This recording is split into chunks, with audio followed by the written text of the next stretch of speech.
warahmatullahi wabarakatuh. Bergabung ya untuk melanjutkan diskusi kita ya. Hari ini yang presentasi kelompok 2, kelompok berapa? Kelompok 2. Iya, kelompok 2, Prof. Kelompok 2. Ya. Ya, siapa kelompok 2?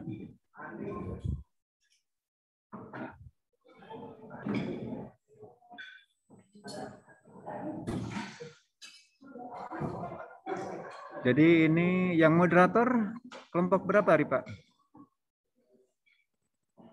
Yang jadi moderator?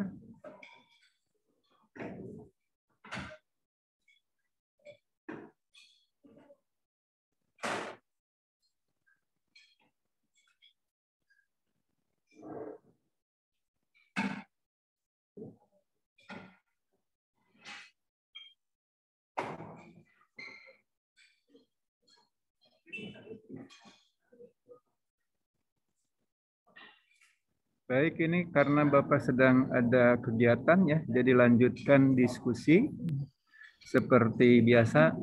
Nanti tidak usah nunggu Pak Eka supaya waktunya efektif gitu ya. Nanti sampaikan aja ke Pak Eka, Bapak ada kegiatan lain, Baik, Prof. Sehingga hanya menjumpai saja ini saking kangen silaturahmi lah gitu. Boleh dipoto dulu untuk apa? Karena bukti Bapak sudah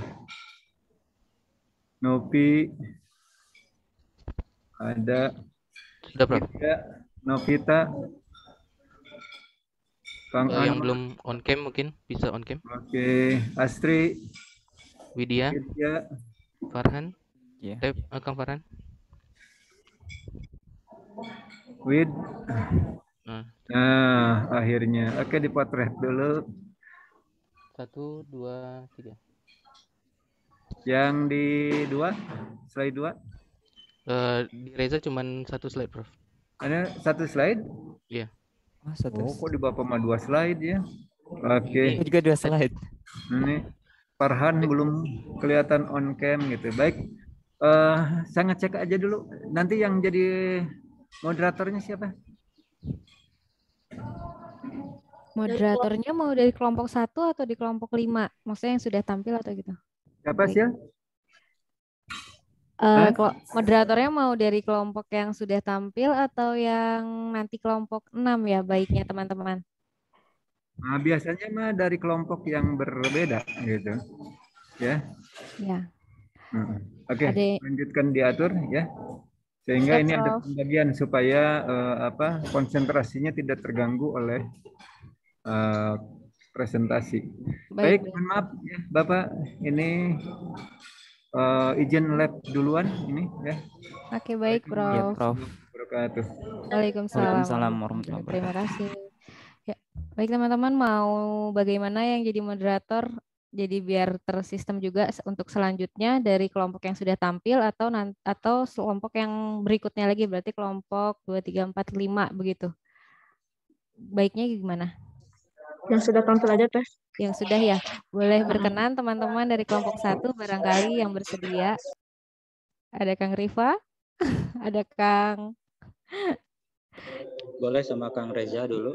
Oke. Karena kemarin kelompok 1 moderatornya oleh saya. Nah. Baik. Mangga. Oke. Dilanjut Kang Reza, dipersilahkan panggungnya. Oke.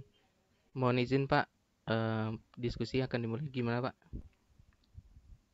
Ya, sip. Oke, makasih Pak. Assalamualaikum warahmatullahi wabarakatuh.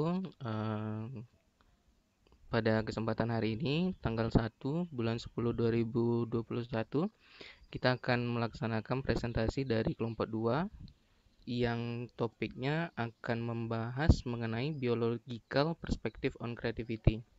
Nah, dari kelompok 2 ada Terauda, ada Tenabila dan teman-teman. Tanpa memperpanjang waktu, kita persilakan saja kepada kelompok 2 untuk mempresentasikan hasil dari diskusinya. Pada kelompok 2 dipersilakan.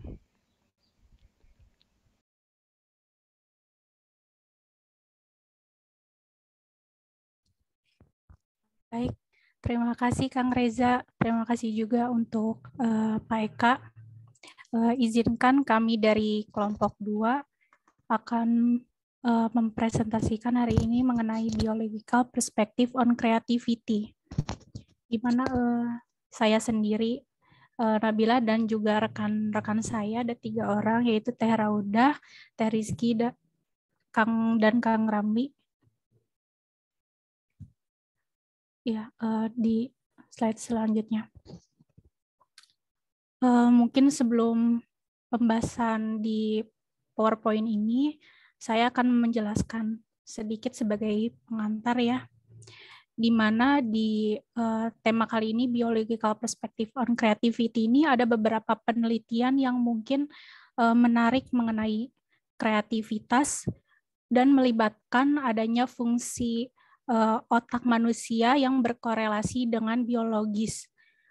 Selama bertahun-tahun ini, pendekatan biologis ini terhadap kreativitas bisa dibilang cukup stagnan ya. Maksudnya stagnan di sini ini berarti mencerminkan adanya sedikit kesulitan bagi para peneliti yang terlibat dalam penelitian, baik itu penelitian secara genetik maupun secara neuroanatomi yang berkaitan dengan kreativitas. Adapun penelitian yang pernah peneliti lakukan, yang dilakukan itu biasanya itu berkaitan dengan bahasa, depresi, atau masalah psikologis lainnya terhadap kreativitas. Dan hal itu juga tampaknya masih dibilang ambigu ya, teman-teman gitu. Selama 20 tahun terakhir ini juga para peneliti itu mencoba untuk menciptakan berbagai teknologi yang berkaitan dengan kreativitas. Adapun salah satu contohnya yaitu MRI atau magnetic resonance imaging dan juga PET atau positron emotion topography.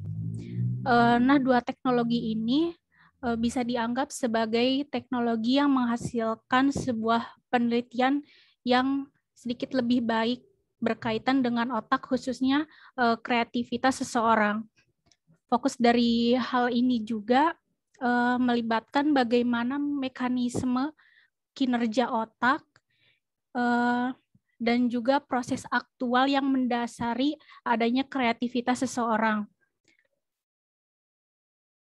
Adapun juga penelitian yang dilakukan oleh beberapa peneliti, contoh halnya seperti Sperry, mengenai tentang biologikal ini, dan teman-teman lainnya seperti Hope dan Kylie juga masih membahas tentang bagaimana fungsi otak, genetika, dan emosi seseorang yang berkaitan dengan kreativitas. Bisa di next. Selanjutnya ada research biological perspective on creativity. Ada sebuah penelitian yang pernah dilakukan oleh Sperry pada tahun 1964 mengenai split brain. Penelitian yang dilakukan Sperry ini khususnya dilakukan kepada pasien epilepsi yang mengalami pembedahan dalam operasi atau bisa dikatakan sebagai komisurotomi. Hasil dari penelitian Sperry ini menunjukkan bahwa di dalam korpus kolosum seseorang itu memungkinkan adanya komunikasi interhemisferik atau adanya keseimbangan antara hemisfer kanan dan kiri, tetapi dalam tingkatan tertentu.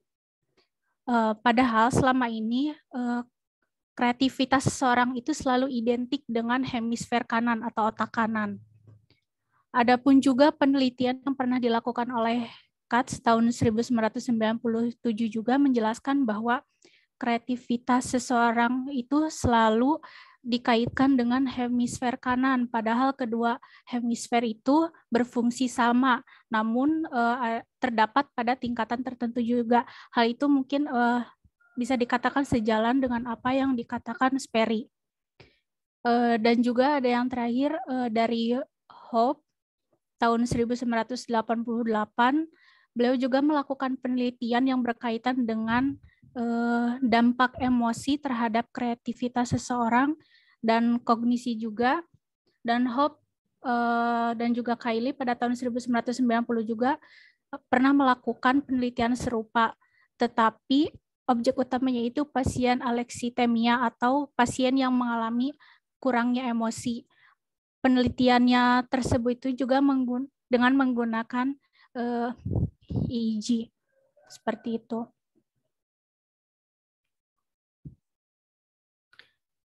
Mungkin untuk selanjutnya saya berikan untuk pemateri yang selanjutnya. Ya, terima kasih sebelumnya. Kali ini saya akan melanjutkan materi yang berkaitan dengan physical perspektif kreativitas, tentunya yang berkaitan dengan headness dan hemisfer.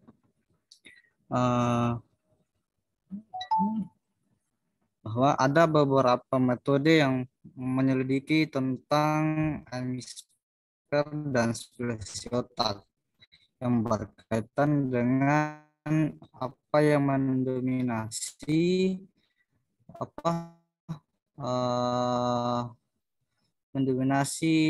belahan otak dengan hubungan tentunya dari apa yang saya baca di buku Rancho, ada peneliti yang bernama Bart dan kawan-kawan, dia menjelaskan pada dasarnya bahwa manusia yang dominan menggunakan tangan kidal itu dominan menggunakan tangan kanan. Dia menjelaskan bahwasanya ini dipengaruhi bahwa individu yang menggunakan tangan kanan itu lebih mampu beradaptasi dalam lingkungan sekitarnya. Nah, itu pada konteks headness dan hemisfer. Kemudian pada bagian brainwaves dan elektroencephalogram atau gelombang otak, ada peneliti yang bernama Mark Kindle yang menjelaskan bahwa pola daripada kreativitas itu berasal dari primer. Maksudnya kreativitas itu berasal daripada pemikiran-pemikiran yang logis serta pemikiran-pemikiran yang masuk akal menuju pemikiran yang nantinya berpikir inspiratif. Next, selanjutnya slide.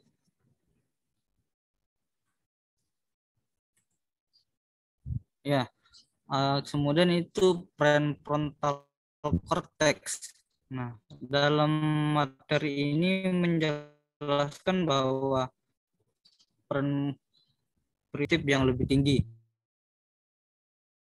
perhatian, persepsi, memori, gairah, action, self-help, dan mungkin itu adalah kesadaran itu sendiri. Nah, prefrontal cortex ini juga berperan sebagai dalam mengambil keputusan sosial, integrasi temporal, dan pemikiran abstrak lainnya. Nah, studi lain frontal cortex ini menunjukkan bahwa ada keadaan suasana hati yang positif berkaitan dengan pemikiran yang kreatif yang konsisten dengan yang lain. Mungkin sekian dari saya serahkan ke pemateri selanjutnya. Next. Oke, terima kasih kepada Teh Nabila dan Kang Ramli. Selanjutnya saya akan menjelaskan mengenai struktur otak ataupun hierarki otak. Nah, di sini bisa kita lihat bersama. Walaupun kita bukan anak IPA, mari kita belajar otak sebentar ya di sini. Di sini terlihat otak itu terbagi menjadi 3 bagian utama. Yang pertama adalah otak bagian belakang, hindbrain, lalu otak bagian tengah atau midbrain, lalu yang ketiga adalah otak bagian depan atau forebrain. Oke. Nah, di sini otak bagian belakang ataupun hindbrain ini itu terletak pada bagian belakang tengkorak kepala. Bisa kita lihat bersama. Di mana di sini bagian-bagian yang paling penting itu adalah medula, pons, dan juga cerebellum. Cerebellum ini juga bisa kita bilang adalah otak kecil. Lalu, otak bagian depan itu adalah sisi yang paling terlihat.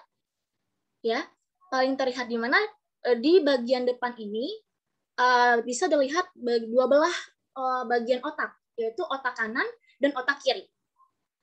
Lalu yang bagian tengah yaitu midbrain, di mana bagian ini terletak di antara otak belakang dan juga otak depan.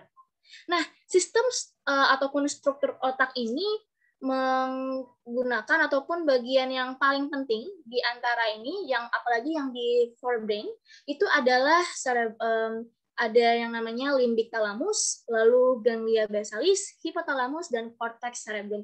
Nanti akan kita bahas kembali mengenai hal itu, tapi mungkin karena di sini kita memandang ataupun melihat perspektif biologi terhadap kreativitas, maka kita akan lebih fokus kepada bagaimana sih sebenarnya pengaruh aspek biologi kepada kreativitas. Oke, next. Nah, di sini menurut Dietrich itu ada 4 jenis pemikiran kreatif sebelum kita memasuki pengaruh ataupun hubungannya dengan biologi ataupun otak. Nah, di sini ada, bisa kita lihat bersama ya, di sini ada kotak yang bertuliskan Thomas Edison, Therapeutic AHA, terus Newton and the Apple, Artist and Music. Nah, di sini saya jelaskan satu persatu, di mana yang Thomas Edison ini merupakan salah satu bentuk pemikiran kreatif, di mana telah dijelaskan bahwa ada namanya PVC, di mana itu adalah prefrontal cortex, salah satu bagian dari otak juga, yang mana di sini, yang ini, konteks prefrontalis. Nah, bagian itu berpengaruh kepada kreativitasan kita, di mana PVC tadilah yang memungkinkan individu untuk memberi perhatian fokus dan membuat koneksi di antara informasi yang telah individu tersebut terima. Nah, agar kreativitas itu muncul, maka individu harus memiliki hak tertentu. Itu yang dinamakan adalah kreativitas yang disengaja. Jadi, kreativitas yang disengaja itu adalah ketika PVC itu memungkinkan individu ataupun memberi perhatian dan fokus dan membuat koneksi di antara informasi yang telah individu itu diterima. Lalu selanjutnya adalah terobosan pribadi AHA, terapeutik AHA moment, di mana di sini contohnya ketika seseorang itu mengalami krisis pribadi seperti putus hubungan, dipecat, lalu mengalami keberangkutan dan sebagainya, dan dia memiliki sekilas wawasan tentang dirinya, dan sekilas dia berpikir, apakah yang akan aku lakukan seterusnya, rangkaian-rangkaian buruk yang mungkin akan terjadi saat krisis tersebut. Maka individu tersebut mengalami kreativitas emosional yang disengaja. Kenapa begitu? Karena dia berpikir dalam keadaan emosional. Begitu. Lalu selanjutnya adalah jenis itu melibatkan PVC juga. Jadi yang lebih dominan dalam pemikiran kreatif ini adalah korteks prefrontalis tadi, di mana di sini dia juga melibatkan PVC, yang mana dia adalah memusatkan perhatian pada bidang pengetahuan atau keahlian-keahlian tertentu. Nah, orang-orang yang terlibat dalam kreativitas emosional ini biasanya memiliki banyak momen yang berkaitan dengan emosi ataupun dengan perasaan. Seperti itu. Lalu juga, setelah itu, korteks prefrontalis itu akan bersatu bersama korteks cingulate, atau nih, Kellogg cingulata. Nah, dia akan bersatu dan akan aktif saat ada kreativitas yang namanya momen pribadi AHA atau terapeutik AHA moment. Lalu selanjutnya adalah Eureka Isaac Newton, di mana Eureka Isaac Newton ini merupakan kreativitas yang spontan dan kognitif. Ya, merupakan salah satu bentuk pemikiran kreatif yang mana pemikiran itu adalah kreativitas, spontan, dan kognitif. Di mana di sini yang berperan aktif adalah ganglia basal otak. Jadi ganglia basal otak itu terdapat di sini, di sekitaran sini, yang mana itu merupakan suatu cairan ataupun saraf di sana, yang dimana di dalam ganglia basal otak itulah disimpan yang namanya dopamin, sebuah senyawa kimia itu disimpan. Dopamin itu adalah hormon untuk pengendali emosi, yang mana saat dilepaskan pada jumlah yang tepat itu kita akan merasakan suasana hati yang senang, lalu bahagia, atau mungkin bisa muncul yang namanya mood bagus seperti itu. Lalu yang dimana dalam kreativitas spontan yang kognitif ini, selama itu otak sadar itu berhenti mengerjakan masalah. Ternyata otak ini bisa berhenti saat kita mengalami yang namanya kreativitas spontan dan kognitif, di mana di situ bagian bawah otak sadar itu yang mengerjakannya. Jadi di mana jika masalah ada dan kita membutuhkan pemikiran di luar otak, maka individu itu perlu menghilangkannya untuk sementara dari kesadaran. Dan dengan cara bagaimana? Dengan cara melakukan aktivitas yang berbeda dari aktivitas yang kita lakukan sebelumnya. Dan tidak berhubungan, begitu. Nah, kembali lagi nantinya korteks prefrontalis ini nantinya akan menghubungkan informasi dengan cara baru melalui pemrosesan mental bawah sadar, seperti itu. Lalu selanjutnya adalah ini di Isaac Newton atau Eureka. Ya, Eureka ini adalah salah satu kisah mengenai Isaac Newton yang memikirkan gravitasi sambil menonton apel yang jatuh, begitu. Itu adalah salah satu contoh kreatif spontan dan kognitif, di mana di sini kreativitas ini membutuhkan pengetahuan yang ada, yang juga merupakan dari pemikiran kita sendiri. Jadi ilmu itu ataupun pengetahuan itu sudah ada di pikiran kita, lalu kita kembangkan lagi sehingga menjadi kreativitas spontan dan kognitif. Dan yang akan menjalankannya adalah otak tadi. Lalu selanjutnya yang terakhir adalah epiphanies. Ya, epiphanies ini adalah kreativitas spontan dan emosional yang berasal dari amigdala. Amigdala tadi juga ada di bagian sini. Ini dia, amigdala. Amigdala ini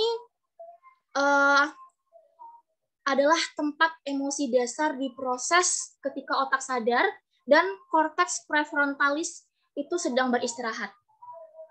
Nah, jadi ketika korteks prefrontalis ini beristirahat, maka ide dan kreasi spontan itu bisa muncul. Itu seperti jenis kreativitas yang sering kita dengar, ataupun mungkin kita berpikir kreativitas itu seperti musik, seni, lalu artis, dan lainnya. Itu adalah salah satu contoh kreativitas spontan. Seringkali momen kreatif spontan ini cukup kuat ya dengan emosional. Kenapa? Karena mereka biasanya tidak memerlukan kognitif atau tidak memerlukan pengetahuan, tapi lebih ke pengalaman ataupun pengarahan. Begitu. Jadi itu saja yang dapat saya sampaikan mengenai struktur otak ataupun jenis pemikiran kreatif, dan selanjutnya akan disampaikan oleh rekan saya. Rizky, silakan. Oke, selanjutnya ini ada emosional pada otak atau emotional brain. Jadi, apakah kita percaya kreativitas itu hanya dihasilkan oleh kognitif atau kognisi? Tidak, karena kognisi ini kreativitas ini tidak hanya dihasilkan oleh kemampuan kognisi, akan tetapi dari hal-hal yang kompleks. Jadi hal-hal yang kompleks ini apa aja nih? Suatu kreativitas dihasilkan itu bergantung dengan motivasi, sikap, minat, dan berbagai proses ekstra kognitif lainnya. Nah, akan tetapi akan sulit untuk memprioritaskan proses-proses tersebut karena suatu proses emosional itu harus sepenuhnya dipahami dan dikenali. Oleh karena itu, tidak heran banyak para ahli neuroanatomi yang meneliti tentang emosi otak dalam penelitian kreativitas mereka. Dalam studi tentang alexithymia oleh Hope dan Kyle itu dikatakan bahwa sebuah penekanan emosi itu memiliki tempat pada pengaruh kreativitas. Dietrich tahun 2004 juga menjelaskan bahwa proses emosional versus kognitif itu ditengahi oleh otak emosional, yang diantaranya untuk menengahi interaksi antara preferensi dan tuntutan kognitif melalui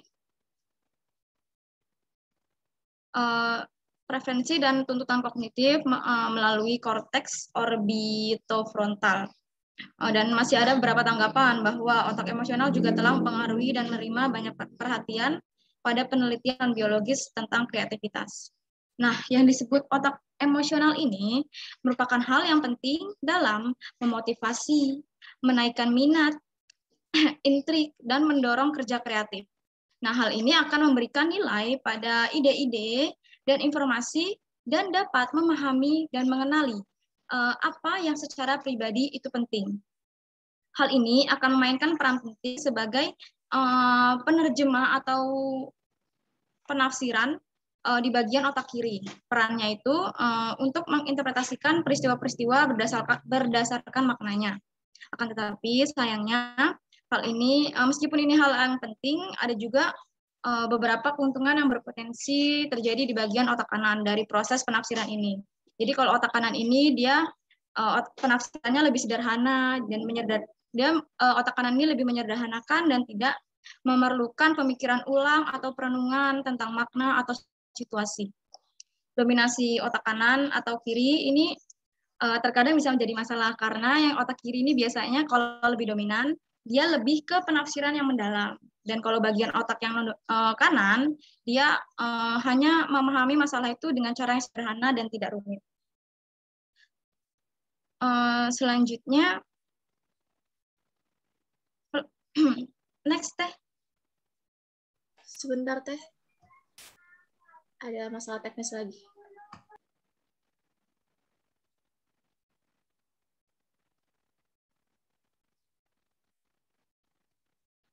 Lanjut aja ya. Jadi di sini Flaherty menyebutkan ada efek penting yang dapat mempengaruhi kreativitas, yaitu dorongan. Jadi dia berpendapat bahwa kreativitas itu bergantung pada dorongan berbasis neuroanatomi yang dimanifestasikan dalam hipergrafia serta mania. Hipergrafia ini kayak dorongan kompulsif. Jadi di sini dorongan kompulsif seperti untuk menulis atau mencerminkan hal-hal tersebut. Menulis untuk membantu secara anatomi mencirikan dorongan kreatif. Lalu selanjutnya ada juga beberapa tanggapan yang kesimpulan yang banyak yang masuk akal dan beberapa orang lain juga menemukan gangguan bipolar atau mania itu terkadang memiliki kreativitas yang lebih tinggi dibanding yang lainnya.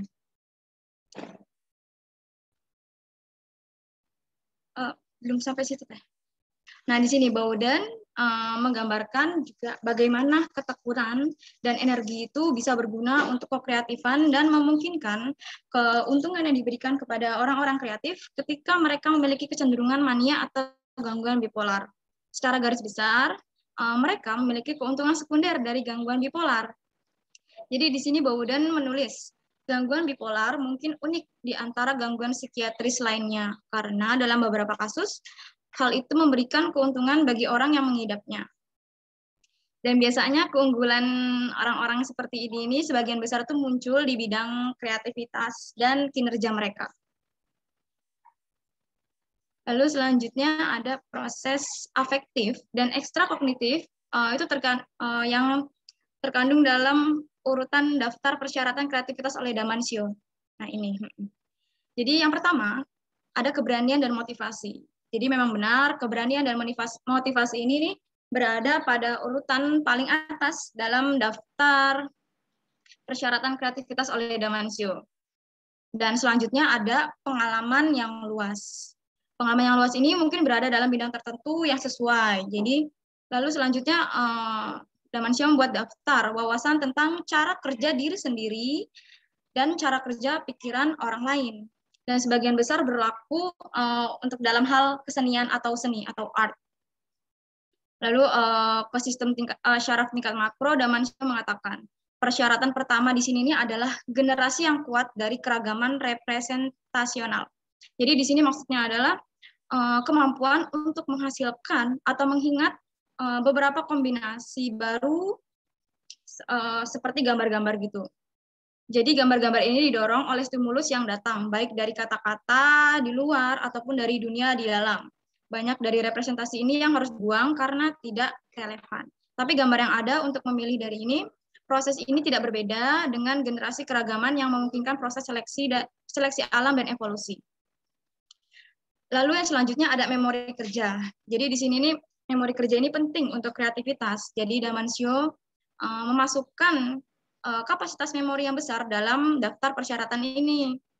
Bagi Damansyah, memori kerja itu memungkinkan individu untuk menghasilkan dan menyimpan representasi, tetapi juga memungkinkan individu untuk memanipulasi representasi dan untuk menggabungkan dan meremake atau mengatur ulang mereka. Jadi intinya otak emosional ini memainkan peran penting dalam upaya kekreatifan, tetapi hal ini tidak berjalan sendiri. Jadi masing-masing penjelasan mengenai otak emosional ini memperkuat gagasan bahwa kreativitas itu menumbuhkan sistem dan interaksi di antara struktur otak atau struktur neuroanatomi. Next, Teh. Next. Selanjutnya ada manipulasi otak manusia. Jadi di sini ada penelitian-penelitian yang awalnya diawali oleh usulan dari B.F. Skinner. Jadi B.F. Skinner ini mengusulkan bahwa ilmu pengetahuan yang baik itu harus bisa memprediksi dan mengontrol suatu ide. Jadi suatu peristiwa atau suatu fenomena. Jadi dalam idenya B.F. Skinner ini nih, kalau Anda benar-benar memahami beberapa fenomena, Anda akan dapat memprediksi kapan itu akan terjadi ataupun tidak, dan Anda dapat mengendalikannya. Nah, Skinner ini adalah salah satu tokoh yang terkenal karena teori behaviorisme. Jadi di sini, atau yang bisa kita sebut dengan teori operant conditioning ya. Jadi ide-idenya B.F. Skinner ini mencirikan ilmu-ilmu tentang penelitian di laboratorium. Itu sebabnya eksperimen laboratorium untuk memanipulasi variabel independen ini untuk menentukan apakah variabel tersebut terkait secara kausal atau dapat dikontrol oleh variabel dependen. Nah, dengan pemikiran ini, dengan pemikiran yang tadi itu, ada beberapa karya yang sangat mengesankan mengenai penelitian ini tentang potensi kreativitas otak manusia. Dan hal ini dilaporkan oleh Sinder tahun 2003. Jadi Sinder ini di sini memberikan token 15 menit ke 11 orang dewasa secara berulang. Itu di sini tokennya itu ada transcranial magnetic stimulation atau RTM untuk 11 orang dewasa. Itu di situ mahasiswa lokal yang dipakai sehingga menciptakan lesi virtual di lobus frontotemporal. Prediksi mereka itu terdengar paling masuk akal jika mengingat bahwa keterampilan kecerdasan dapat muncul secara spontan setelah dipicu adanya kecelakaan. Peserta penelitian ini diuji sekitar 4 kali menggunakan tugas menggambar dan mengoreksi, dan itu dilakukan sekali sebelum treatment RTM. Itu sekali selama pengobatan dan 2 kali setelah pengobatan, itu 15 dan 45 menit setelahnya. Hasil menunjukkan bahwa 4 dari 11 peserta penelitian ini menunjukkan perubahan gaya setelah treatment RTM tadi. Perubahan ini terlihat jelas oleh juri yang di sana, komite juri yang di sana, hanya setelah treatment pengobatan RTM. Lalu 2 peserta juga menunjukkan peningkatan dalam proofreading atau menemukan kesalahan dalam peribahasa pendek. Dan ini memang kedengarannya, dalam penelitian di atas tadi itu memang kedengarannya tidak terlalu relevan dengan kreativitas. Tetapi dalam beberapa hal ini terkait dengan kreativitas. Relevan dengan kreativitas. Selanjutnya belum Teh. Lalu ada di sini Albert Einstein ya. Jadi di sini ada sedikit sisihan tentang otak Albert Einstein. Jadi Berlian itu tertarik untuk membedah otaknya Albert Einstein. Jadi di sini Di sini dia menemukan bahwa rasio neuron dengan sel glial di otak Einstein itu lebih kecil daripada kontrolnya. Tentu saja generalisasi dari satu sampel, bahkan Einstein itu tidak bisa digeneralisasikan pada individu luar biasa lainnya atau ilmuwan secara keseluruhan. Tetapi Diamond memang menawarkan kesimpulan bahwa rasio kecil memungkinkan untuk mencerminkan peningkatan penggunaan jaringan dalam ekspresi kekuatan konseptualnya yang tidak biasa dibandingkan dengan otak kontrol. Next. Lalu di sini di box 3.7 ada musik dan otak. Jadi di sini banyak penelitian yang lebih ketat tentang otak manusia yang telah dilakukan kepada orang-orang musisi dan individu dengan bakat musik yang jelas. Jadi di sini musisi itu dianggap sebagai kandidat yang hampir ideal untuk studi neurofisiologis ini karena yang pertama, ada banyak pelatihan yang terjadi lebih awal ketika otak masih sangat mudah beradaptasi. Yang kedua, pelatihan berulang dan mencakup pada periode waktu yang lama. Dan memang ada kemungkinan bahwa keunikan yang ditemukan dari otak musisi ini adalah hasil kecenderungan bawaan. Jadi mereka tidak harus sepenuhnya beradaptasi dengan latihan dan pengalamannya. Jadi di sini Skaluk melaporkan tahun 2021 bahwa ada area tertentu di otak yang menunjukkan keanehan pada musisi, termasuk korteks motorik, otak kecil, dan korpus callosum. Skaluk juga menunjuk pada korelasi saraf dari satu kemampuan musik yang unik, yaitu adalah nada yang absolut, nada absolut. Jadi dia menunjuk pada satu struktur di dalam otak yang aktif ketika musisi menggunakan nada absolut mereka. Ini disebut dengan planum temporal. Lalu garis kerja ini menegaskan asimetri otak manusia. Jadi asimetri ini adalah dari planum temporal. Jadi area otak yang mengandung korteks asosiasi pendengaran dan sebelumnya terbukti menjadi penanda asimetri struktural dan fungsional. Jadi postmortem ini telah dilakukan pada berbagai populasi lain. Jadi di sini misalnya meneliti otak individu dengan nada yang sempurna. Scable meneliti area pendengaran otak musisi dengan nada sempurna. Jadi neuron di daerah itu tidak begitu banyak, tetapi unik karena neuron di sana itu tidak padat. Lalu selanjutnya ada faktor penghambat kreativitas otak. Jadi dalam psikologi yang berfokus pada kesalahan ini terdapat beberapa tradisi atau yang dilakukan terus-menerus secara dalam jangka waktu yang panjang dalam psikologi yang berfokus pada kesalahan dan malfungsi. Di sini Freud meneliti tentang psikosis dan neurosis dan kemudian mengembangkan teori jiwa yang sehat. Rock menilai ilusi dan mengembangkan teori persepsi.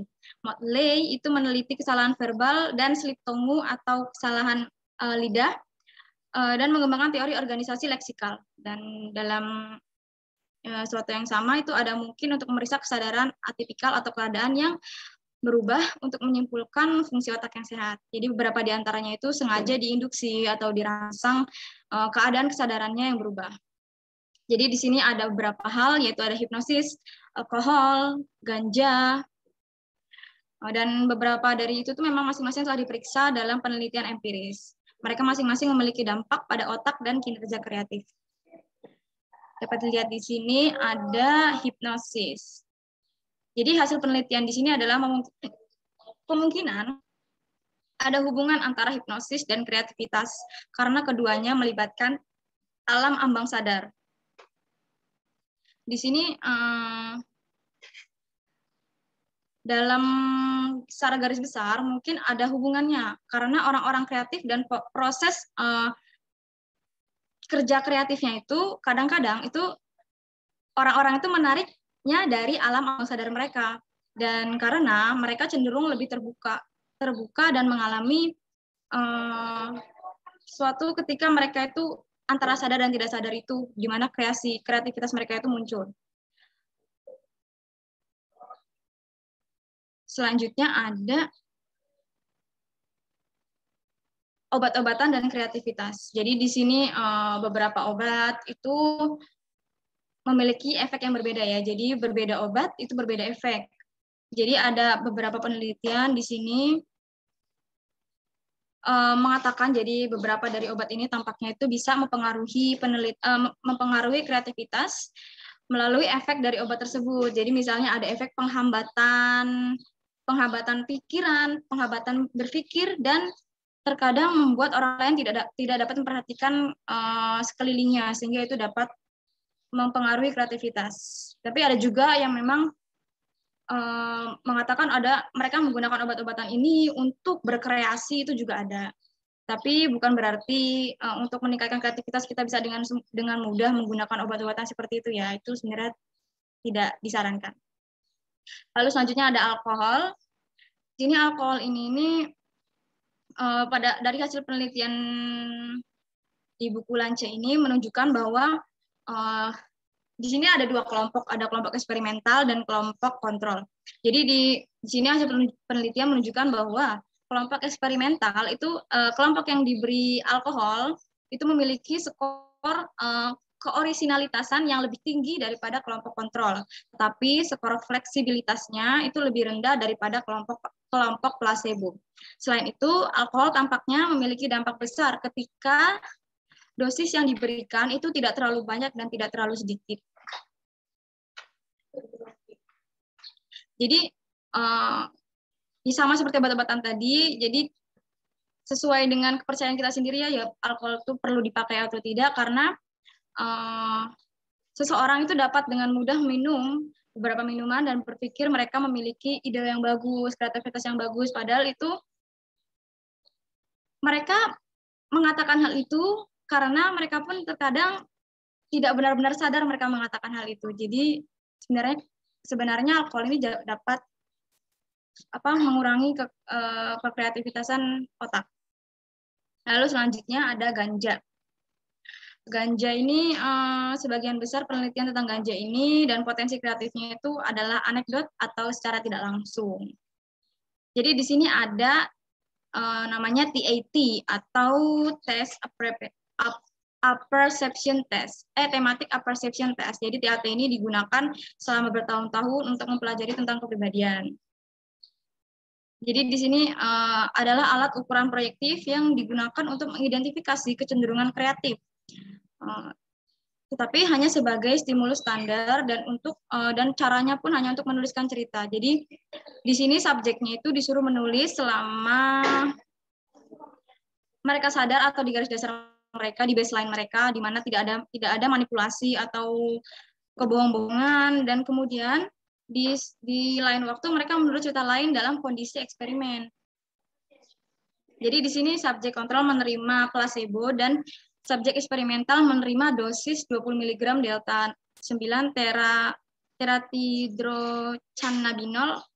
Jadi semua cerita yang ditulis oleh subjek penelitian tadi itu ditranskrip atau disatukan dan dimasukkan ke dalam komputer untuk dianalisis dengan RID atau Regressive Imaginary Dictionary. Jadi di sini tuh dia mengidentifikasikan kata-kata dan frasa yang menunjukkan pemikiran proses primer, proses utama. Seperti yang diharapkan, jadi kelompok eksperimen memang menulis cerita dengan proses primer yang lebih tinggi daripada subjek kontrol. Dan proporsi proses primer juga lebih tinggi dalam kondisi eksperimental daripada yang di baseline tadi. Dan ganja ini ternyata memang dapat meningkatkan maupun menghambat potensi kekreatifan otak kita. Tapi hal ini masih banyak beberapa ketidakpastian karena sangat sulit untuk memastikannya bagaimana narkoba itu benar-benar bisa mempengaruhi orang atau tidak. Terutama pada alkohol dan obat-obatan gitu. Selanjutnya, dana tahun 1999 itu menunjukkan banyak hasil yang tidak konsisten dan masalah metodologisnya, misalnya pemilihan sampelnya. Terutama ketika mereka memperluas subjek penelitian mereka.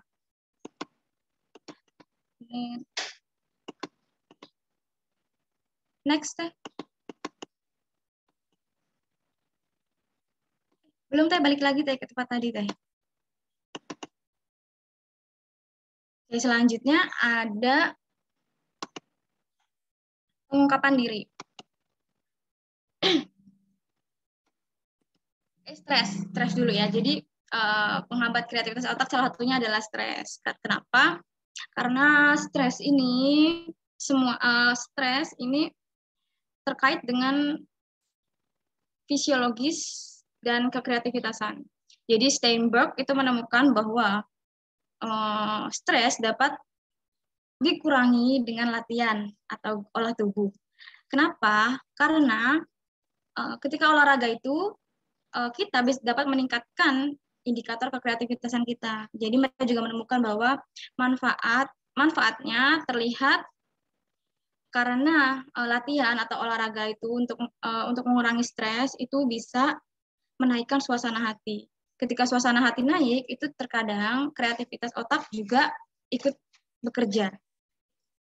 Lalu tentang stres dan kreativitas. Jadi salah satu manfaat kreativitas itu kan adalah mengurangi stres ya. Tapi apakah stres itu dapat menghambat kreativitas otak? Itu tentu iya. Karena ketika orang itu stres, pada tingkatan kognisi atau kognitif itu orang yang stres itu bisa mengalami kecemasan, dan kecemasan ini bisa menghambat untuk berpikir dan perhatian mereka akan teralihkan ke sesuatu yang lain sehingga dia tidak fokus. Selanjutnya ada pengungkapan diri. Jadi pengungkapan diri ini juga berpengaruh pada kreativitas otak. Apabila seseorang itu tidak terbuka kepada orang lain, ia tidak dapat dia tidak dapat untuk membagikan apa yang ada dalam idenya, ide-ide kreativitasnya, dan karena pengungkapan diri ini juga sangat bermanfaat bagi fungsi kekebalan tubuh, karena orang yang tidak terbuka ini juga terkadang kekebalan tubuhnya lemah. Lalu pengungkapan juga mengacu pada membagikan apa yang mungkin terdapat dari pikiran pribadi seseorang. Jadi di sini Penbaker menunjukkan bahwa ketika mahasiswa memiliki kesempatan reguler untuk menulis tentang apa yang sedang terjadi dalam hidup mereka, sistem kekebalan tubuh mereka atau sel T itu meningkat. Jadi penelitian ini dibahas secara lebih rinci nanti di bab 4. Tetapi untuk saat ini kita tidak membahasnya. Lalu selanjutnya ada perbedaan kelompok. Jadi penelitian tentang keadaan yang berubah, olahraga, dan stres itu menunjukkan bahwa hubungan fisiologis tertentu dari kreativitas adalah hasil dari pilihan dan pengalaman tertentu. Oleh karena itu, orang-orang dengan kelompok yang berbeda dan dengan individu yang berbeda dalam hal kreativitas itu akan memungkinkan akan adanya perbedaan tergantung dengan kelompoknya atau individu yang bersama dengan kelompoknya. Lalu ada perbedaan yang terakhir, perbedaan usia dan kematangan. Jadi di sini kecenderungan pematangan seseorang itu mempengaruhi potensi kreatif pada khususnya. Seperti yang dampaknya dari proses pematangan itu bisa dari potensi kreatif yang dapat dimoderasi oleh pengembangan neuroanatomik. Jadi dan memang sebagian besar merupakan fungsi dari otak ya. Lalu perbedaan usia dan kematangan ini juga pada intinya kekreativitasan itu pada anak-anak yang lebih muda adalah prakonvensional dan lebih kreatif daripada anak-anak pada usia 9 atau 10. Oke, next deh. Selanjutnya akan dijelaskan oleh Terauda ya. Oke, teman kelompok saya sudah lupa nama saya. Baik, kembali lagi kepada saya, yaitu mengenai genetika kreatif. Di mana di sini genetika kepribadian itu juga menentukan bahwa gen itu apakah akan terkait dengan kreativitas atau tidak. Jadi di sini Ritter dan kawan-kawan pernah ataupun melakukan penelitian yang mana dia mengajukan ataupun mengusulkan yaitu DRD2A1 atau namanya dopamin reseptor dopamin. Jadi di mana di sini dia melaporkan bahwa alel yang paling relevan itu adalah DRD2A1 tadi, yang mana itu ditemukan di sekitar 30% populasi. Ya, setidaknya itu di antara orang bule atau etnis Kaukasia, di mana itu yang lebih sering dianggap konstan dalam studi genetik, yang artinya bahwasanya di sini mereka ataupun etnis itu dihilangkan dari variasi yang mungkin dihasilkan dengan hanya memeriksa satu kelompok etnis. Jadi mereka hanya memeriksa untuk percobaan, mereka hanya mencoba satu etnis, yaitu etnis Kaukasia. Tapi karena ditemukannya ada dari lebih dari 30% populasi, maka etnis hanya satu kelompok itu dihapuskan. Dan juga mempertahankan ataupun memeriksa kelompok lain selain etnis Kaukasia. Nah, lalu Reiter dan kawan-kawan juga mengusulkan bahwa TPH1 atau gen triptofan hidroksiklase itu mungkin juga terlibat dalam pemikiran kreatif. Lah, setelah itu 92 individu itu memasok sampel genetik dan mengambil 6 tes potensi kreatif. Dan hasilnya adalah di mana di sini dihasilkan bahwasanya setidaknya itu ternyata pada satu indeks itu memiliki skor kreativitas yang lebih tinggi. Yang mana itu di kreativitas verbal dan di kreativitas ataupun indeks komposit. Di mana di sini alel TPH1 ternyata secara signifikan itu berhubungan dengan kreativitas figural. Yang mana itu seperti kreativitas figural yaitu ada numerik juga, lalu juga ada indeks kreativitas total. Jadi kalau gen itu gen ketiga seperti serotonergic ya, itu ternyata tidak terkait dengan indeks kreativitas. Karena tak satu pun dari 3 lokus gen yang diuji tidak ada yang terkait dengan kecerdasan tradisional. Tapi ada pendapat mengenai hal ini terkait dengan Guilford dalam Mark, yang mana di sini walaupun seperti itu, keturunan mungkin juga menentukan batas ya, batas tradisional ataupun standar dari suatu individu ataupun suatu untuk mempengaruhi kreativitas. Di mana di sini perkembangan itu juga dapat terjadi dengan cara pembelajaran ataupun pengalaman yang mungkin akan menghasilkan ataupun akan memunculkan kreativitas. Jadi di sini intinya bahwasanya ternyata setelah diajukan lagi, tadi kan sudah ada tuh skor kreativitas yang lebih tinggi di skor alel A1 ataupun alel TPH. Lalu Reiter lagi menyampaikan bahwasanya intinya gen itu mempengaruhi transmisi saraf dengan cara berbicara. Karena kan tadi kreativitas verbal yang lebih tinggi. Makanya itu dapat mempengaruhi ataupun Reiter berpendapat bahwasanya gen itu juga berpengaruh terhadap kreativitas yang mana dia mempengaruhi transmisi saraf untuk berbicara seperti itu. Jadi intinya di sini dari kesimpulan ini genetika, genetika, saraf, transmisi semuanya itu memang berpengaruh kepada kreativitasan manusia. Tetapi hal yang lebih berpengaruh mungkin adalah pada struktur otak, di mana struktur otak inilah yang mengatur segala aktivitas, kegiatan, kreativitas yang kita miliki. Seperti itu. Mungkin saya kembalikan lagi kepada moderator, Kang Rizky, silahkan. Terima kasih. Ya, terima kasih. Penjelasan dari kelompok 2 sangat luar biasa, materinya sangat menarik untuk kita semua. Selanjutnya kita buka kesempatan kepada kelompok 3 ya. Kelompok 3 ini ada saran masukan mungkin untuk konten penulisan ataupun makalah, penyajian dan lain sebagainya. Silakan Kang Farhan. Ya, terima kasih Kang Reza. Mohon dari kelompok 2 dicatat masukannya.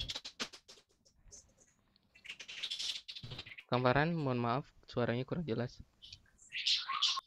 Oh gitu. Sekarang jelas Kang? Udah. Sip. Lanjut Kang. Gimana ya? Bentar. Tuh repot ya. Maaf ya, ada di luar. Nyari-nyari sinyal ini. Oke. Saya mewakili kelompok 3, Teh Fitri dan Teh Yulistia. Untuk kelompok 2 mungkin mohon maaf ya. Habis ini tidak ada dendam antara kita. Nah, mungkin dari segi konsep yang sepertinya kami pikir oke, karena mengambil dari tidak hanya dari satu sumber saja. Tapi Kang Teh mungkin perlu diperhatikan lagi ya tentang tata cara penulisan seperti penomoran halaman maksudnya dari cover sampai terakhir, terus ketidaksesuaian dari daftar isi dengan halaman-halaman yang tertera, terus penulisan bahasa asing juga ada yang tidak dicetak miring, semua kapital, ada yang enggak.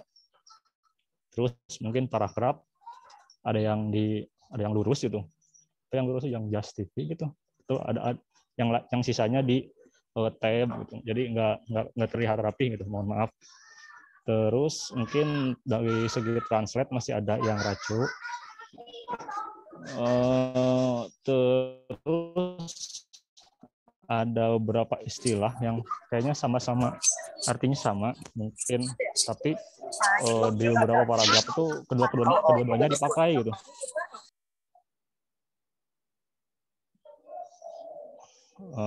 Mungkin itu saja. Barangkali ada tambahan dari Teh Yulistia atau Teh Fitri, mangga. Ya, terima kasih kepada Kang Farhan. Selanjutnya mungkin masih ada dari kelompok 3 yang mau memberikan saran ataupun juga masukan, kritik juga boleh, karena kritik bersifat membangun kan. Silakan. Oh iya Kang, 3. Untuk itu udah kita tandai. Oh, sudah tandai. Ya, makasih. Terima kasih bantuannya dari kelompok 3. Ada lagi mungkin dari kelompok 3? Menurut saya sudah sangat bagus ya Kang dari kelompok ini, apalagi pembahasan sama materinya wah sekali, bermanfaat sekali dan sangat menguji pemikiran gitu ya, sampai pusing saya juga ini mengertinya, pemahamannya. Untuk dari kelompok 2 sama seperti Kang Farhan, karena sebelumnya kami sudah diskusi terkait menganalisis materinya. Materinya sangat bagus, hanya saja dalam penulisannya saja yang masih harus diperbaiki. Kita sama-sama perbaiki, nanti belajar sama-sama. Dan untuk yang lainnya menurut saya cukup itu saja Kang. Dan referensinya juga sudah bagus, tidak hanya mengambil dari satu kutipan atau buku saja, ada dari jurnal juga. Terima kasih. Oke, terima kasih Teh Yulistia. Tampaknya tidak ada lagi masukan, kritik maupun saran dari kelompok 3. Mungkin kita bisa beralih kepada sesi pertanyaan dari kelompok 4. Kita buka pertanyaan dari kelompok 4. Apakah ada? Oh, silakan. Oh, langsung banyak ya. Teh Siti Mas ini silakan Teh. Mohon dari kelompok 2 dicatat pertanyaannya. Oke. Sebelumnya boleh izin sharekan biar nanti di PowerPoint saja tulisnya gimana? Oke, boleh. Lanjut Teh.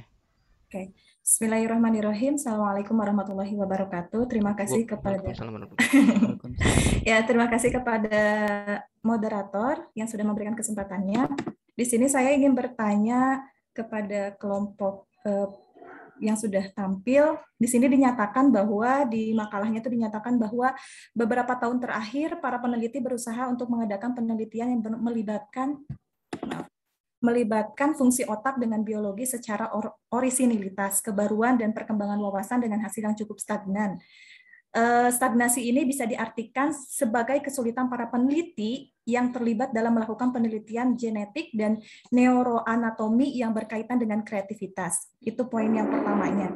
Kemudian poin yang keduanya dinyatakan bahwa adapun penelitian terhadap genetika tidak terlalu mendukung untuk perkembangan penelitian kreativitas.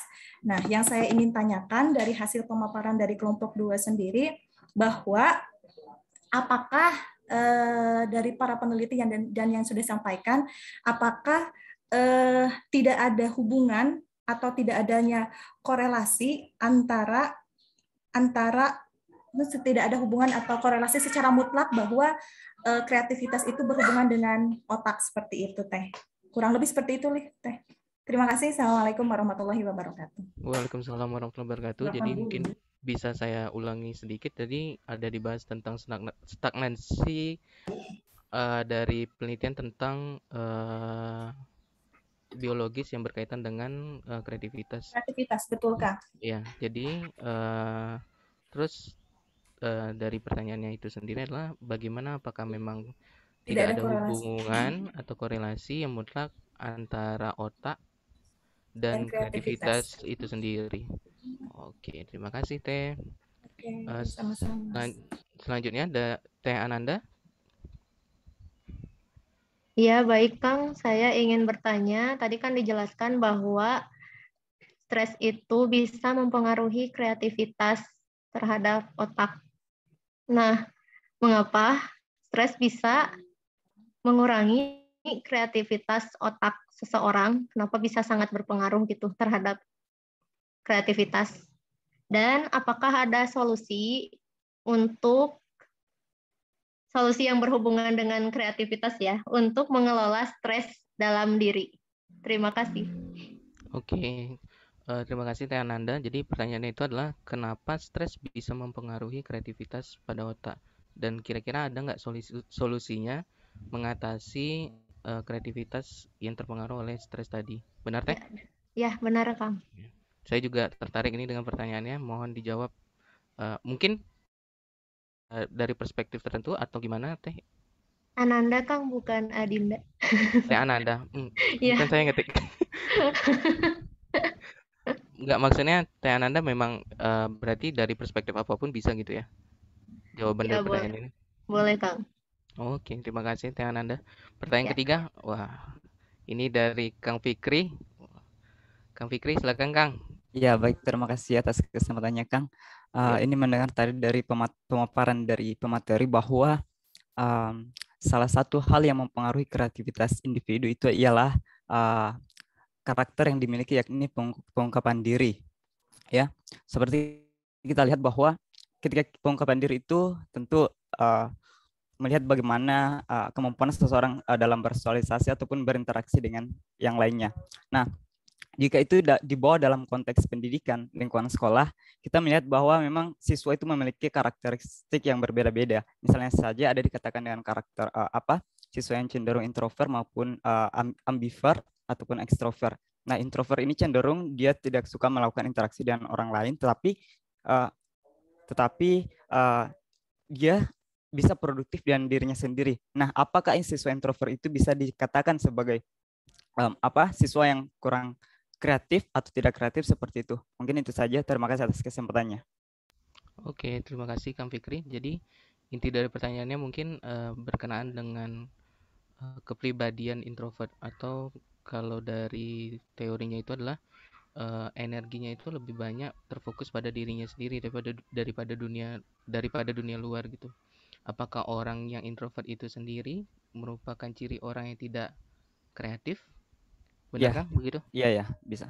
Intinya seperti itu Kang, ya. Oke, terima kasih Kang Fikri. Gimana ini Teh Rauda? Udah di... Oke, mungkin ada pertanyaan lain dari kelompok lainnya atau gimana? Masih adakah pertanyaan?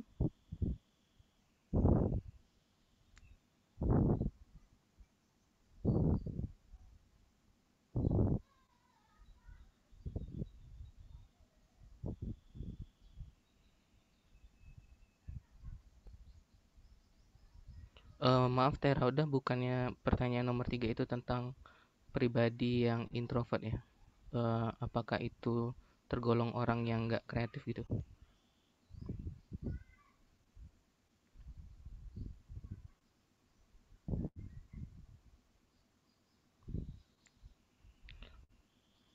Oke, selagi Teh Rauda membenarkan pertanyaannya, apakah dari kelompok lain ada pertanyaan yang ingin diajukan?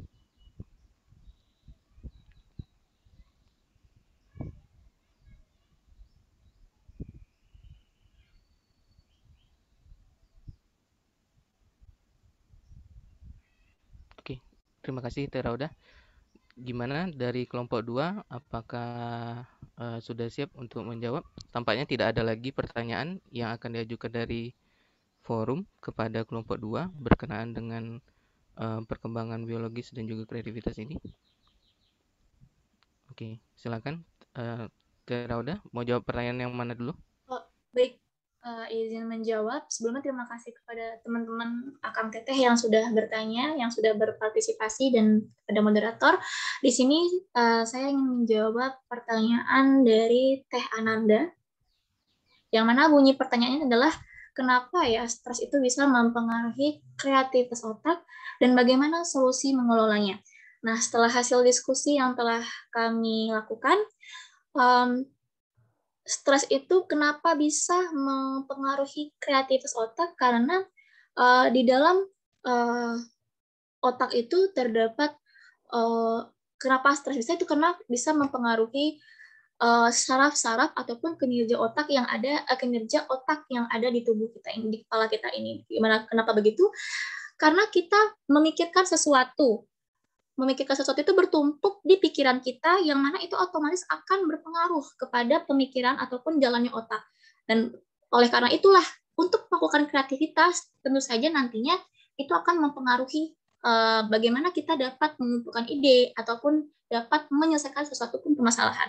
Nah, untuk bagaimana solusi mengelolanya, untuk solusinya adalah bisa kita lakukan dengan kegiatan-kegiatan yang kita sukai, lalu seperti kita bisa merajut, apabila suka merajut, lalu menggambar, melukis, dan juga pokoknya hal-hal yang kita senangi. Tapi dalam sisi biologinya juga, dengan kita melakukan hal yang kita senangi, otomatis kita akan mengeluarkan yang namanya senyawa kimia dopamin.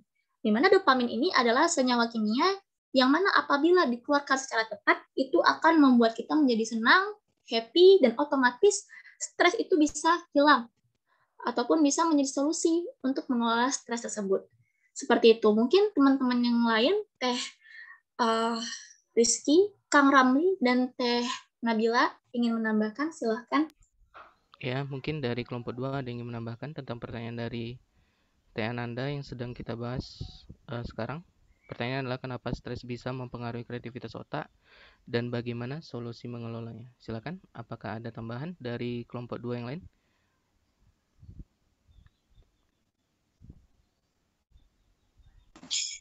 Iya, saya izin menambahkan ya, Kang Reza dan juga teman-teman lainnya. Silakan, Teh Nabila.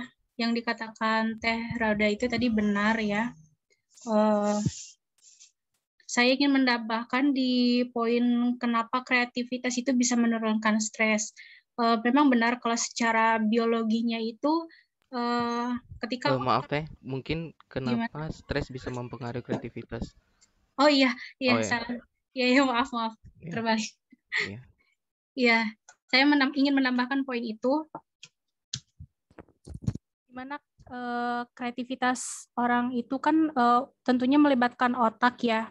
Dan tadi yang dikatakan Teh Rauda itu manusia itu akan melepaskan dopamin. Selain dopamin juga yang saya ketahui manusia itu bisa melepaskan semacam antidepresan alami gitu. Jadi ketika orang itu stres dan melakukan kegiatan-kegiatan yang tadi telah disebutkan, otomatis orang itu akan berfokus pada satu hal gitu. Dan satu hal itu tentunya bisa secara tidak langsung manusia itu mengendalikan pikirannya sendiri dan tentunya juga berguna untuk mencegah kekhawatiran atau adapun hal-hal yang kurang esensial yang tentunya bisa menimbulkan kecemasan atau kecemasan berlebih pada orang tersebut. Mungkin seperti itu. Ada yang ingin menambahkan lagi? Ya, terima kasih Teh Nabila. Dari kelompok 2 masih ada? Atau mungkin dari forum, apakah ada yang ingin menambahkan jawaban dari pertanyaan Teh Ananda? Dibuka kepada forum yang ingin menambahkan? Dan juga kelompok 2. Silakan Kang Anwar. Assalamualaikum warahmatullahi wabarakatuh. Waalaikumsalam warahmatullahi wabarakatuh. Stres mempengaruhi kreativitas, ya gitu ya, mengenai kreativitas. Mempengaruhi kreativitas otak pasti iya, itu kata Teh Rauda tadi. Kalau salah satunya mungkin untuk menghilangkan stresnya itu dengan Salah satunya untuk menimbulkan kreativitas lagi ke otak, itu dengan cara berolahraga, di mana olahraga itu menimbulkan kayak endorfin, ketagihan, ketenangan, yang dimana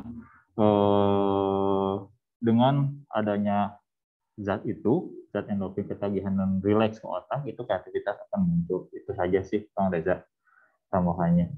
Mungkin kalau salah satunya dengan berolahraga mungkin bisa merelaksasi dengan stres, apapun itu olahraganya. Oke, terima kasih Kang Anwar. Apakah ada lagi tambahan dari kelompok lainnya?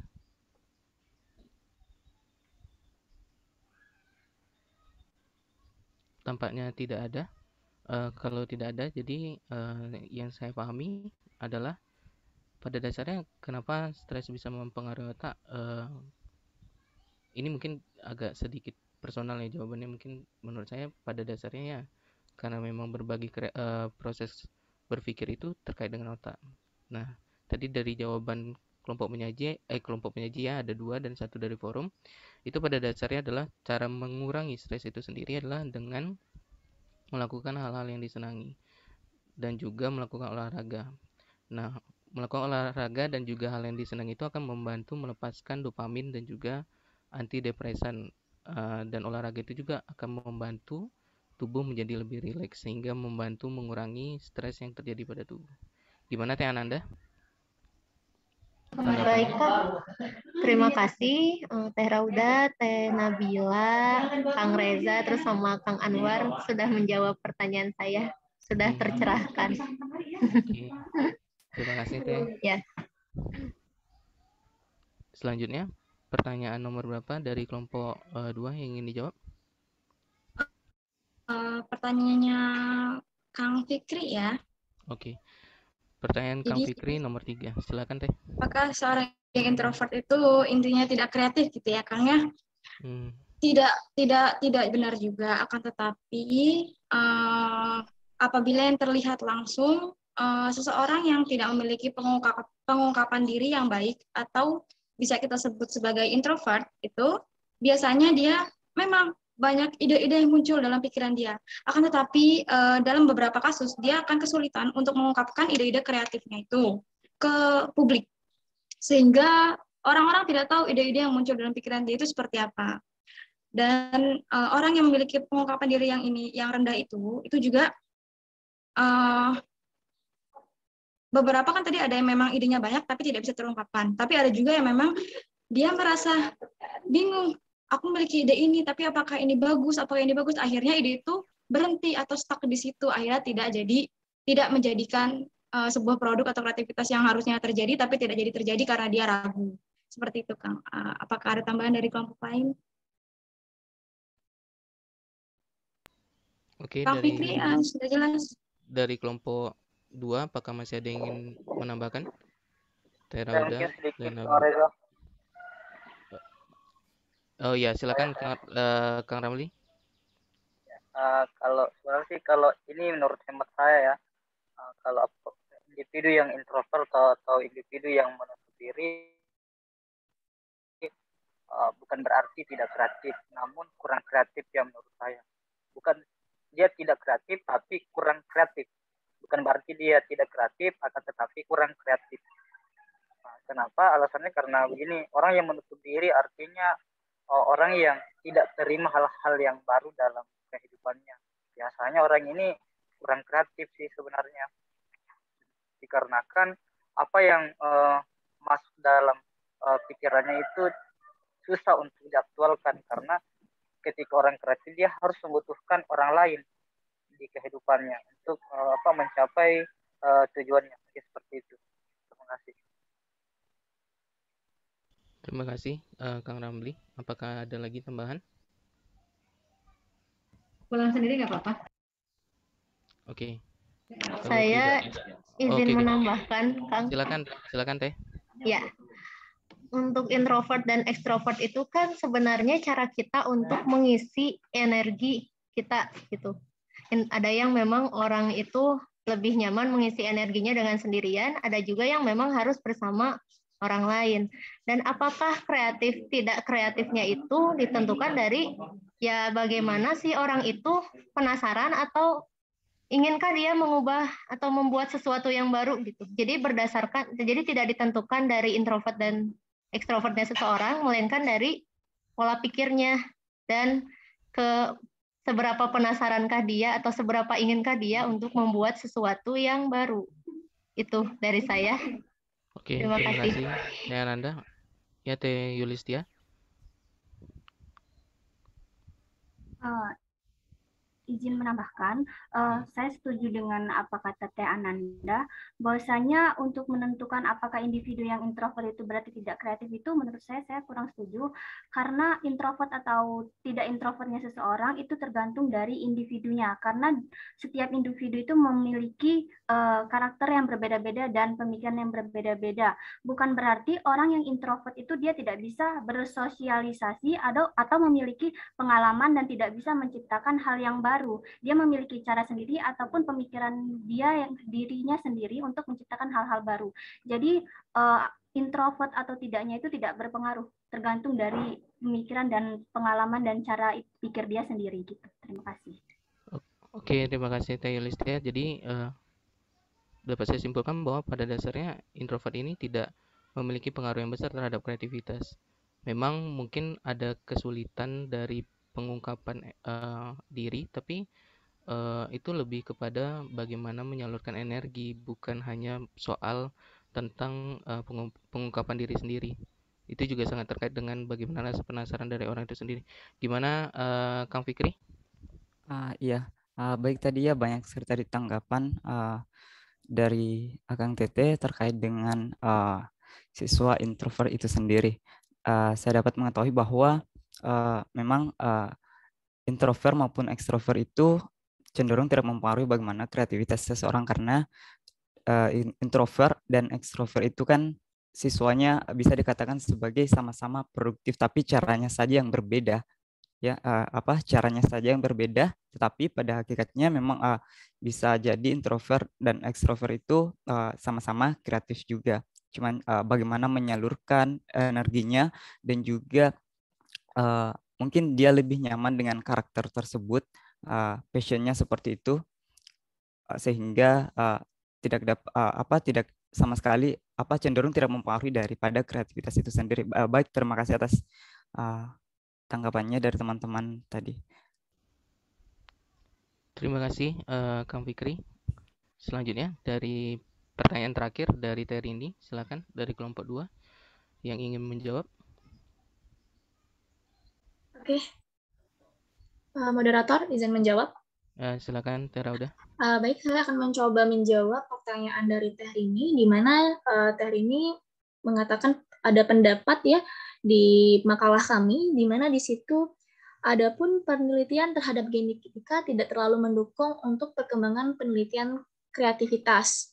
Begitu. Lalu juga ada para peneliti itu berusaha mengadakan penelitian yang melibatkan fungsi otak dengan biologi sebagai orisinalitas, dan itu bagaimana? Apakah dengan perkataan tersebut berarti tidak ada hubungan korelasi secara mutlak dengan fungsi otak? Begitu ya, Terini ya? Oke, izin menjawab, mungkin nanti teman-teman saya akan menambahkan bahwa di sini untuk bertanya mengenai korelasi, tentu saja ada korelasi, di mana sudah kita lihat bersama-sama tadi mengenai ada saraf, lalu juga ada fungsi otak yang lain di dalam otak, seperti PVC, yang dimana itulah yang bisa mengontrol ataupun bisa mempengaruhi kreativitas, seperti ada kreativitas emosional, kreativitas spontan dan kognitif, dan lain-lain. Tapi untuk hubungan korelasi secara mutlak, itu peneliti sudah berusaha selama 20 tahun, mungkin nanti nantinya kita pas sebagai peneliti-peneliti baru, mungkin akan mencoba ataupun mengetahui apakah sebenarnya korelasi dengan secara mutlak mengenai otak ini, apakah memang sudah ada seperti itu. Dan untuk genetika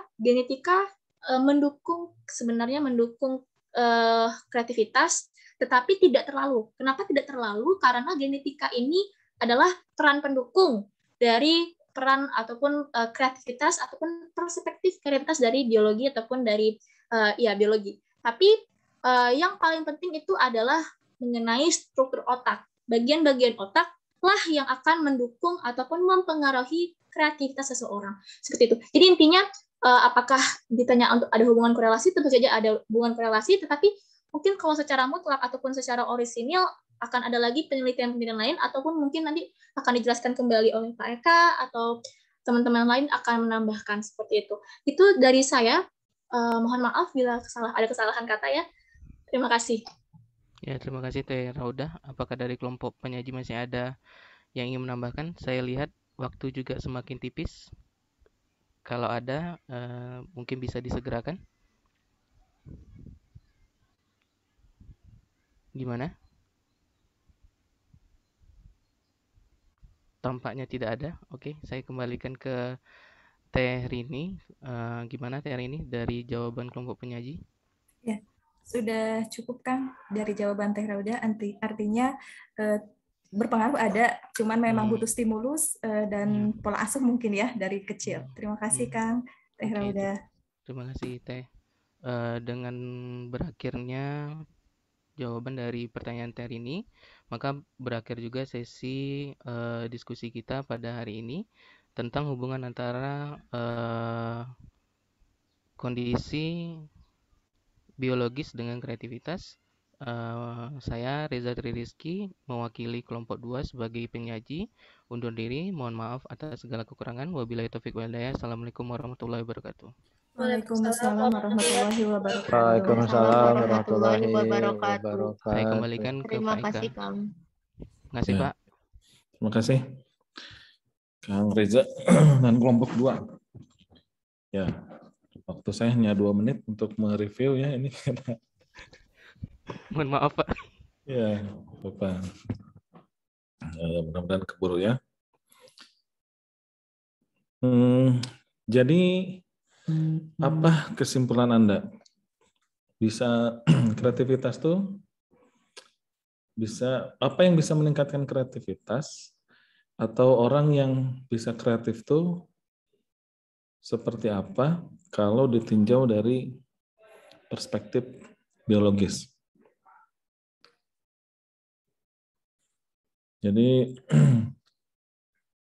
apa yang harus dilakukan atau bagaimana agar kreatif dalam perspektif biologis? Coba Bu Elwas. Iya, Pak. Gimana kira-kira? Kalau dari yang tadi saya dengarkan, ini berdasarkan urutan daftar persyaratan kreatif oleh Domansio, kalau tidak salah tadi, itu orang bisa dikatakan kreatif dari segi biologis itu apabila ia memiliki keberanian dan motivasi, itu yang pertama. Lalu yang kedua, memiliki pengalaman yang luas. Lalu yang ketiga, bahwa ia memiliki wawasan mengenai cara kerja diri sendiri dan cara kerja orang lain. Ini meliputi generasi yang kuat dari keberagaman yang ada, lalu memori kerja dan kapasitas memori dalam otaknya, lalu kemampuannya dalam membuat keputusan. Begitu, Pak. Terima kasih. Terima kasih, Belos. Bu Kiki, gimana, Bu? Biar kreatif itu gimana kalau dalam perspektif biologis? Ya. Halo, mohon diulang. Agar menjadi orang kreatif kalau dalam perspektif biologis gimana caranya, Bu? Agar dapat kreatif. Sebentar Pak, ini saya tuh sambil rapat Pak. Ya, tapi saya konsen Pak. Tenang Pak. Nah, Ibu yang nggak tenang, saya mau tenang. Ibu ini rapat. Sebelah saya kepala sekolah, izin dulu ya Pak ya sebentar. Jadi agar saya jujur loh Pak. Baru kali ini saya jujur nih. Biasanya nggak jujur berarti Bu Kiki ya. Agar menjadi seorang yang kreatif dalam perspektif biologi. Dalam perspektif biologis. Harus orang itu harus cenderung mengasah otak kanan dan otak kirinya. Jadi jangan sampai, ini kan biologis ya, kita berbicara biologis kan, berarti standar otak yang ada di manusia. Berarti kita ini jangan mendiamkan otak itu. Jadi kita harus berpacu otak itu membuat sesuatu yang bisa merangsang kreativitas. Mungkin itu Pak jawabannya. Terima kasih. Terima kasih Bu Kiki sudah jujur ya. Ya, teman-teman, hari ini kita mengenal banyak enzim atau senyawa kimia otak ya. Kita mengenal ada enzim dopamin, ada endorfin, ya. Ada juga mungkin Anda yang suka mencari adrenalin, ya. Jadi kalau dalam perspektif biologis itu untuk bisa kreatif, ya otaknya harus menghasilkan enzim, dopamin, dan endorfin yang tepat. Makanya tadi pertanyaan dari Ananda, kenapa orang stres nggak bisa kreatif? Ya karena hormon yang dihasilkannya kan adrenalin kalau sedang stres itu. Jadi orang yang suka nonton film horor, film hantu, biasanya susah kreatif biasanya ya. Karena otaknya dipenuhi dengan adrenalin gitu. Jadi the power of kepepet itu tidak melahirkan kreativitas yang bagus, teman-teman. Tapi geningan tugas beres, Pak. Kalau kepepet, ya beres. Tapi saya yakin nggak akan bagus hasilnya. Karena bukan dari sisi kreativitas. Itu mah terpaksa harus dikumpulkan saja. Dan sebagiannya menghalalkan segala cara. Jadi bukan hasil terbaik. Karena kalau mengerjakan tugas kepepet itu, yang muncul adalah adrenalin, bukan hormon yang kita kehendaki. Dopamin misalnya. Atau endorfin. Hormon endorfin kapan keluar? Ya, tadi salah satunya ketika kita berolahraga. Makanya kalau Anda rajin berolahraga, nanti hormon itu akan keluar dengan sendirinya. Dan itu akan merangsang Anda untuk lebih kreatif. Makanya kalau Anda lebih banyak tidur, dibandingkan lebih banyak olahraga, mual kreatif-kreatif. Menurut perspektif biologi, gitu ya, bukan kata saya. Jadi harus melakukan aktivitas yang merangsang keluarnya hormon-hormon positif tadi. Hormon endorfin, hormon dopamin. Mendengarkan lagu yang positif itu juga bisa mengeluarkan hormon dopamin. Rasa cinta, rasa cinta ya. Itu juga sama. Jadi kalau Anda sedang jatuh cinta, biasanya kreatif gitu ya. Bikin kado, wah jadi bagus gitu ya. Kreatif lah pokoknya orang yang jatuh cinta itu ya. Gimana nih nembak biar nembaknya tuh wah pokoknya menjadi momen gitu ya. Itu kreatif gitu. Tapi kadang kalau sudah jadi suami jadi istri kreativitasnya agak turun ya gitu. Jadi kadonya itu aja gitu, bahkan tarang ngado poho di tanggal ulang tahun lagi iraha gitu ya. Nah, kenapa kreativitasnya muncul? Karena mungkin Anda mengeluarkan enzim adrenalin gitu ya. Jadi pulang ke rumah itu tegang. Sehingga suami istri Anda itu jadi tidak kreatif ya. Bukan cinta yang dihadirkan di rumah itu, tapi ketegangan. Bapak dari mana? Jam segini baru pulang. Oh, itu kan adrenalin yang keluar nanti sama suami Anda itu. Akhirnya suami Anda mencari kreativitas untuk menjawab ya. Rapat gitu ya. Nah, padahal bohong misalnya gitu ya. Tapi kalau enzim dopamin yang banyak di ini kan, Papa baru pulang, gimana mau dimasakin air hangat dulu, mau mandi dulu atau mau makan dulu? Waduh, senang suaminya, dopamin yang keluar, suaminya kreatif. Besok kayaknya bikin proyek ini mah, waduh. Gitu. Ya. Dari perspektif biologis. Jadi cari aktivitas yang memang bisa merangsang. Tadi dibahas juga ada obat. Kenapa ada obat? Karena dopamin itu bisa dirangsang dengan obat juga. Narkoba gitu ya. Tapi masalahnya narkoba itu satu, dopaminnya nanti jadi over, jadi halu gitu ya. Jadi manik. Manik tuh senangan yang berlebih gitu. Ketawa-ketawa sendiri ya. Senyum-senyum sendiri. Ya karena dopamin yang dibutuhkannya overdosis ya dari drugs itu. Tapi kalau tepat ya, ya pokoknya ingat Anda waktu jatuh cinta lah, nah itu teh dopamin dosis yang paling tepat itu. Ya. Ada yang belum pernah jatuh cinta? Reza, sudah pernah jatuh cinta kamu? Ada Pak. Belum Pak. Sakit jatuh teh Pak. Sakit Pak jatuhnya. Sakit kalau jatuh teh Pak. Sakit kalau jatuh ya benar. Padahal yang jawab udah nikah semua Pak. Pantesan ngejawabnya kok adrenalin mau keluar gitu ya, bukan? Tegang. Tegang memang.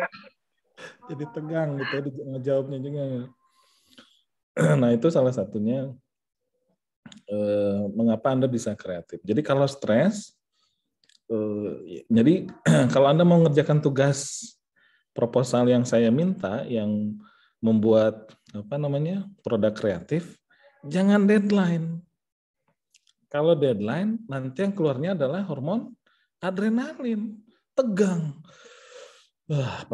Ular tangga gitu dibikin ini ya, dibikin produk kreatif ya. Tapi kalau ular kan berbahaya ya. Apa ya ini? Jadi nggak akan. Tapi kalau dopamin, Anda lagi senang memikirkan tugas, itu akan keluar. Coba aja nanti. Tadi ada ya experience ya.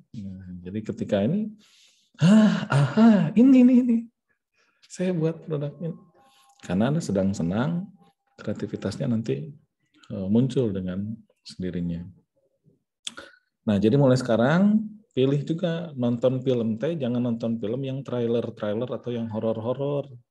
Karena membuat Anda nanti dibanjiri oleh adrenalin. Ya, adrenalin sesekali ya. Batu jumping gitu ya. Jalan-jalan di rel kereta api gitu kan adrenalinnya kan keluar ya. Apalagi kalau pas nggak kedengar si suara keretanya, wah, inilah pokoknya seru gitu. Tapi kalau keseringan itu membuat kita jadi, kalau Anda banjir oleh adrenalin tuh kan tadi disebutkan ada penyakit jantung, darah tinggi, ya, stroke, wah pokoknya mah yang penyakit serem lah gitu ya. Jadi kalau milih film juga ya pilih film yang menimbulkan rasa cinta, rasa gembira, rasa senang, dan rasa yang pernah ada. Apa? Rasa yang pernah ada, rasa yang pernah hilang. Rasa yang pernah hilang. Ya. Waktunya mepet teuing. Saya masih pengen ngobrol, tapi ini sudah adzan lagi. Saya harus ke masjid dulu ya. Untuk makalahnya juga saya melihat masih ada bahasa-bahasa robotnya ya, coba lihat. Tugas mendengarkan dua hal yang berbeda. Misalnya telah digunakan, biasanya dengan non-extensional individu, ini mau ngomong apa gitu. Jadi satu paragraf itu satu ide, jangan banyak-banyak. Ini idenya ada 10 kayaknya ini gitu. Dan ini bersifat diskotik, ini dikotik apa sih nggak ngerti ini. Nah ini tolong bahasa-bahasa dibuat sebagai bahasa manusia lah yang bisa dibaca. Saya susah menikmatinya nih kalau bahasanya seperti ini. Jadi headness dan hemisphericity itu apa? Jelaskan dulu gitu. Jadi nggak harus sama persis dengan terjemahan bukunya gitu. Ya, Anda boleh bahas dengan cara Anda. Yang penting intinya itu kan inti buku itu kan dari biologi kan yang barusan saya sebutkan. Intinya itu kan mau membahas itu sebetulnya pentingnya enzim kimia di otak itu supaya Anda menjadi lebih kreatif kan itu yang mau Nah ini disebutkan headiness itu apa, hemisphericity itu apa, baru diturunkan. Ini nanti berlaku juga kalau Anda nanti buat tesis ya. Jadi satu ide, satu paragraf itu cukup satu ide. Ada deduktif, ada induktif. Idenya di mana ini? Ide intinya gitu. Yang lainnya kan harus menurunkan. Ini kayaknya idenya ini semua ide inti semua ini. Kadang-kadang gambar bukan pesan verbal, disajikan dalam bidang visual. Metode lain melibatkan pemantauan gerakan mata konjungansi. Gagasannya adalah bahwa ketika merefleksikan berbagai gagasan, wah susah untuk di ininya gitu ya. Apa gitu yang mau di. Nah, itu ada beberapa yang saya garis bawahi, tapi ini karena waktu sekali lagi. Minggu depan mah coba dibatasi misalnya sesi pemaparannya 1 SKS lah gitu ya, 50 menit maksimal. Sisanya diskusi dan tanya jawab, itu saya pikir cukup 2 SKS. Terima kasih teman-teman, mudah-mudahan teman-teman sehat selalu. Aktifkan enzim dopaminnya setiap hari ya. Jadi hindari tugas-tugas yang mepet-mepet ya. Kemarin saya nguji mahasiswa yang udah mau DO ya, sehari lagi mau DO. Ya bukan kreatif atau yang keluar, betul, karena enzim yang bekerjanya itu ya, adrenalin, jadi tegang ya, banyak salah ketik, banyak typo, ribet. Anda mah jangan gitu ya, dopamin banyakin, endorfinnya banyakin, sering-seringlah jatuh cinta pada orang yang sama, asik. Gitu. Anda harus jatuh cinta setiap hari pada orang yang sama, Kade. Kang Anwar, Ini ya, pada orang yang berbeda ini, Pak. Nah, itu yang jadi masalah, Fikri, kalau jatuh cintanya tiap hari sama orang yang berbeda. Cintanya aja, Pak. Jadi harus jatuh cinta setiap hari pada orang yang sama, every single day. Wah, gimana caranya? Nah, itu yang bisa muncul. Terima kasih teman-teman. Sampai jumpa minggu depan ya. Saya sholat dulu. Assalamualaikum. Terima kasih Pak. Terima kasih Pak Eka. Terima kasih Pak. Terima kasih.